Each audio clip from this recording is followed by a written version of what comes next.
So Roman architecture, what's so great about it? Well, just like in sculpture, we're going to be talking about the Roman Republic and then also the Roman Empire. The architecture between those two periods, basically each about 500 years, is dramatically different from each other. So first, let's just start with the Roman Republic. So there were primarily two different types of buildings in the Roman Republic. There would have been temples, and they would have been, again, relatively small because the Roman Republic at first was not particularly wealthy. But as the Roman Republic became more and more successful and prosperous, when temples burned down or when a politician wanted to score points with voters, they would reconstruct or expand these temples. Likewise, there were really just very few public buildings. There was the Curia, which actually burned down, so we don't know what it looked like, but that's where the Roman Senate or Council of Elders would have met at. And also then there are what we would call basilicas. Basilicas are still used by the Roman Catholic Church as a term to describe very important churches.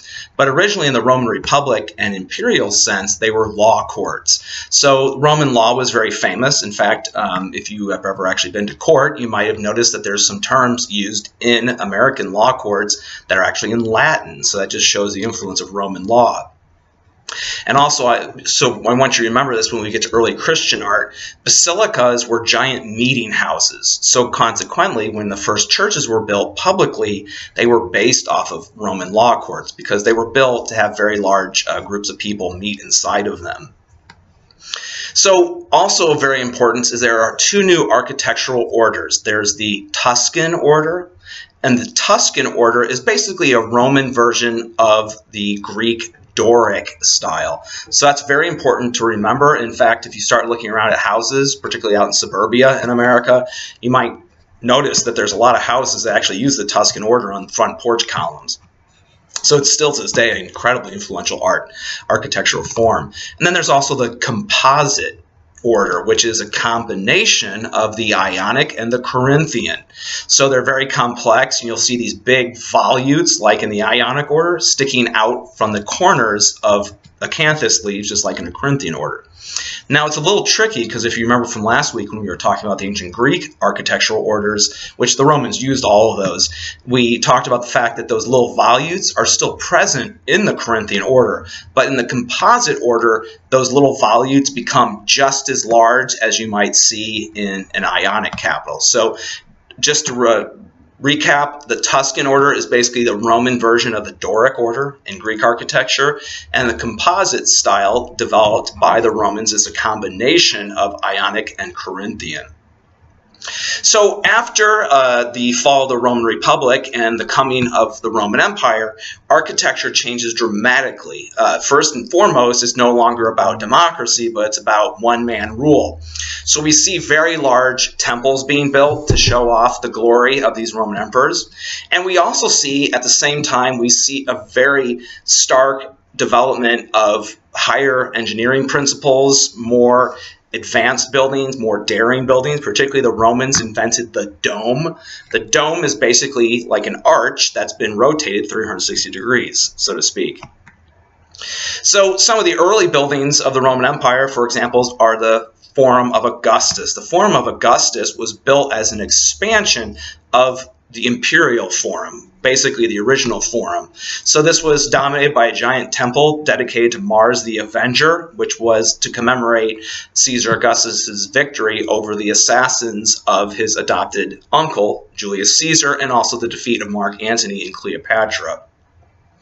Also, there's a monument that was located near Augustus's mausoleum, which was called the Ara Pacis. It looks like it's sometimes pronounced in Italian Ara Pacis, but I pronounce it Pacis. This was a giant altar that basically celebrated the fact that Caesar Augustus had brought peace to the Roman Empire, hence the title Ara Pacis, Altar of Peace.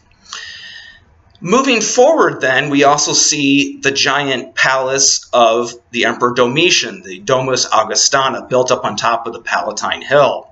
This is this new level of architecture where it's just an absolutely huge building designed for a single person, the Roman Emperor. It was built out of brick, and when you look at pictures of it nowadays, you'll notice that all that's left is the brick. The marble was stolen long ago and reused. However, it would have been up in this very palatial environment, all sorts of large gardens, white marble walls. The legend is that Domitian was afraid of being assassinated, so all the white walls, the marble, were polished so he could see around the corner in case someone was standing there to stab him to death. It didn't work. He got assassinated anyway. Moving forward then, the last great Roman forum was the Forum of Trajan, and we already have looked at the Column of Trajan. Well, that was the centerpiece of Trajan's forum, but he also constructed a giant marketplace on the hills up above the Forum of Trajan, up on top of the Oppian Hill, another hill that doesn't always get mentioned. Also then, what's perhaps one of the most important buildings to talk about is the Pantheon, commissioned by the Emperor Hadrian from Apollodorus. A huge dome made out of concrete. The Romans were masters of creating concrete that was very strong. They used volcanic ash from around the Bay of Naples, where Mount Vesuvius is, and they mixed that in with other aggregate, which are little stones, perhaps maybe one or two who actually works in the concrete industry. I've had students who've done it in the past. It's a 2,000-year-old industry. They built the dome, however, with different densities of aggregates. So down at the base of the dome, there was very dense stone used mixed into the cement. But up at the top, where it needed to be very light, it was actually mixed with pumice, which is very porous stone, also from volcanoes. Also, what's very important to realize about the Pantheon is that there's coffers, which are those little square indentations. That relieved weight of the dome. However, it did not detract from the strength of the dome. And still to this day, it's the largest dome frame antiquity to survive. There were other large domes by the Romans that collapsed in earthquakes, but it still survives almost 1,900 years after it was built, almost 2,000 years. Moving along then, after Hadrian, there was a very important building called the Baths of Caracalla, and train stations, art museums around the world are based off of the giant vaulted ceilings, again of concrete, of the Baths of Caracalla. Huge community center, really. You would bathe there, 3 different types of baths, a very hot bath, a medium bath, and then a cold bath. You took those in that succession and supposedly kept you really healthy in the Roman world. We do know that this emphasis on cleanliness did help suppress the outbreak of pandemics and disease.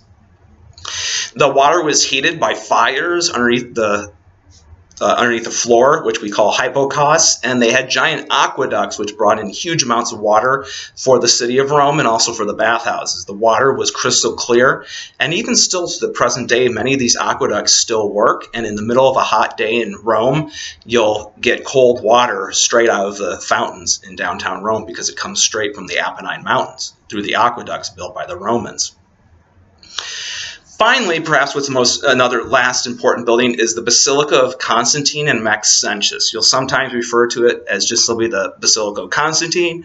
Other times you'll hear it referred to as the Basilica of Maxentius. So both are correct, because what happened is that Maxentius was a co-ruler of Constantine, and after a civil war broke out, Maxentius was defeated in battle. But the thing is that he'd already started to build that basilica, that giant meeting hall, and then Constantine finished. And if you remember back during the sculpture lecture, we talked about how there was a giant colossal statue. So the Basilica of Constantine basically shows us what the Romans were able to do with these massive arches. And unfortunately, the Basilica of Constantine is largely destroyed. I would say about 2/3 of it have collapsed in earthquakes. However, we do know what it would have looked like in general. There would have been 3 more vaults across from the ones that are still standing, and then the giant vaulted ceiling over the top. Last but not least, of course, is probably one of the most important buildings, and that's the Colosseum, built by the Emperor Vespasian. The Colosseum, I cannot overemphasize how influential it is. Every single sports stadium you've ever been to is somehow inspired by the Colosseum. Again, it uses concrete, stone, and brick to create this giant monumental building.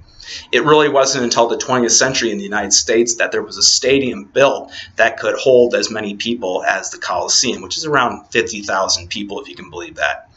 When you look at the Colosseum nowadays, Some people get a little disappointed, though it is still a magnificent structure, even in ruins from being damaged by earthquakes. A lot of the marble seats, which would have held the 50,000 people, that marble was taken away to be used to build other important churches during the Renaissance throughout the city of Rome. So it's still worth seeing today, and I hope you one day get to see all these very important Roman buildings in the city of Rome.